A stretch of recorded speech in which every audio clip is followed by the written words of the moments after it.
இருந்தது. எல்லாரோட ஆக்டிங்கும் நல்லா இருக்கு. பெருசா லேக் இல்ல. ஓகேவா தான் இருக்கு படம். எல்லாரோட ஆக்டிங்கும் நல்லா இருக்கு. பரத் சார் ரைட்டிங் எப்படி இருந்தது? நல்லா இருக்கு. இல்ல அந்த ஒரு இடத்துல கூட சங்கீதா மேம் நல்லா இருந்துச்சு. நல்லா இருந்துச்சு. படம் நிறைய ட்விஸ்ட்ன்றாங்க. ட்விஸ்டடா தான் இருந்துச்சு. யார் அது பண்ணியிருந்தானே தெரியல. கடைசியா தான் தெரிஞ்சது. நீங்களே ஷாக் ஆயிட்டீங்க இவங்க பண்ணியிருப்பாங்களா? நல்லா இருக்குண்ணா படம். அருமையாக இருக்குது படம். செகண்ட் ஹாஃப் நல்லா இருக்குங்க. ஃபர்ஸ்ட் ஹாஃபை விட செகண்ட் ஹாஃப் நல்லா ஸ்பீடாக போகுது. ஆமாம், செகண்ட் ஹாஃப் ஃபுல்லாக ட்விஸ்ட்டு தான். சஸ்பென்ஸ் தான். அது சொல்லக்கூடாது, படம் பார்க்கணுண்ணே. நல்ல கேரக்டர். ஆமாம் ஆமாம், அவங்கன்னு சொல்ல முடியாது, ஏகப்பட்ட ட்விஸ்ட்டு. படம் பார்த்தீங்கன்னாக்கா வந்து பயங்கரமாக பிச்சு உதறிருக்காங்க. ஃபர்ஸ்ட் ஹாஃப் செகண்ட் ஹாஃப் பார்த்தீங்கன்னா அப்படியே கண்டினியூவாக பார்க்கலாம். ஹாலிவுட் படம் ரேஞ்சுக்கு பக்காவாக பண்ணியிருக்காங்க. இதில் சிங்கிள் ஷாட் ஒன்று இருக்குது, செம்மையாக பண்ணியிருக்காங்க. சூப்பரா இருக்கு. இது காளிதாஸ் டூவா நல்லா தான் இருக்கு படம். நல்லா இருக்கு. எப்படிடா இருக்கு? ட்விஸ்டா இருக்குன்றாங்க படம். ட்விஸ்ட் செகண்ட் ஹாஃப் நல்லா ட்விஸ்டா இருக்கு சார். பரத் ஆக்டிங்ல எப்படி இருக்கு? பரத் நல்லா பண்ணியிருக்காரு சார்.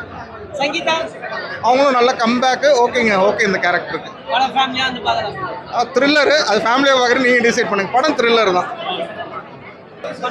படம் ரொம்ப அருமையாக இருக்குது ப்ரோ. ஃபஸ்ட்டு கொஞ்சம் ஸ்டார்டிங்கில் கொஞ்சம் இன்டர்வல் மாதிரியே கொஞ்சம் லேக்கிங் ஆகுது. அதுக்கப்புறம் நல்ல சஸ்பென்ஸாக நல்ல ட்விஸ்ட் மேலே ட்விஸ்ட். ஒவ்வொருத்தங்க அவங்களோட ஸ்டோரியில் வந்து அவங்க தான் மர்டரர் மாதிரி காட்டுறாங்க. ஆனால் ஃபைனலாக ரிவீல் இவங்க தான் மர்டரர்னு காட்டும்போது ரொம்ப ஹைப்பாக இருக்குது. பிஜிஎம்மும் சூப்பராக போட்டிருக்காங்க. கண்டிப்பாக காளிதாஸ் 3 நல்லா இருக்கும்னு இன்னும் எக்ஸ்பெக்ட் பண்ணுறோம். நல்லா இருந்துச்சு ப்ரோ. படம் வந்து ஒரு த்ரில்லர் மூவி எவ்வளோ நல்லா இருக்குமோ நல்லா சூப்பராக இருந்துச்சு. படம் போர் அடிக்காமல் அந்த 2.5 மணி நேரம் நல்லா கொண்டு போயிருந்தேன்.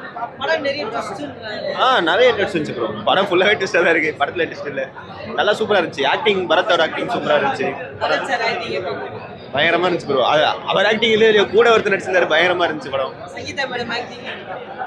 நல்லா இருந்துச்சு ப்ரோ. கூட இருந்தவங்க இல்லைன்னா படம் சீக்கிரம் முடிஞ்சிருக்கும். ஆனால் நல்லா நிறைய ட்விஸ்டோட வச்சுருந்தாங்க. கொஞ்சம் ஸ்லோ ஸ்க்ரீன் ப்ளே இருந்தாலும் நல்லா இருந்துச்சு. சூப்பராக கடைசி எண்டு வரையுமே நிறைய ட்விஸ்ட் இருந்தது. கடைசி வரையுமே அவங்க ஸ்லோ பண்ண நம்மளை ஒரு இது இல்லாமல் கடைசி ட்விஸ்ட் வச்சு நம்மளை இன்ட்ராக்ட் பண்ணி வச்சுட்டாங்க. கடைசி நல்லா இருந்துச்சு. எப்படி படம் நிறைய ட்விஸ்ட்ன்றாங்க? நிறைய ட்விஸ்ட் இருந்துச்சு ப்ரோ. அப்பப்போ நிறைய ஸ்க்ரீனில் ட்விஸ்ட் வச்சுருந்தாங்க. நல்லா இருந்துச்சு. தேங்க்யூ. நல்லா இருந்துச்சு. நிறைய ட்விஸ்ட்ன்றாங்க படத்தில். ட்விஸ்ட், ஒரு ட்விஸ்ட். ஒரே ட்விஸ்ட் தான். ட்விஸ்ட். கிளைமேக்ஸ்ல ட்விஸ்ட்ன்றாங்க. ஆமாம், ட்விஸ்ட் தான். ட்விஸ்ட். சங்கீதா நல்ல கேரக்டர் பண்ணிருக்காங்க. நல்லா எல்லாருமே நல்லா நடிச்சிருக்காங்க. நல்ல கேரக்டர். பரத் தான் டைட்டில் ஹோல்ட் பண்றாரு. அவர் எப்படி? எல்லாருமே நல்லா பெர்ஃபார்ம் பண்ணியிருக்காங்க. Crime த்ரில்லரா horror த்ரில்லரா? ஹாரர்லாம் இல்லை, கிரைம் தான்.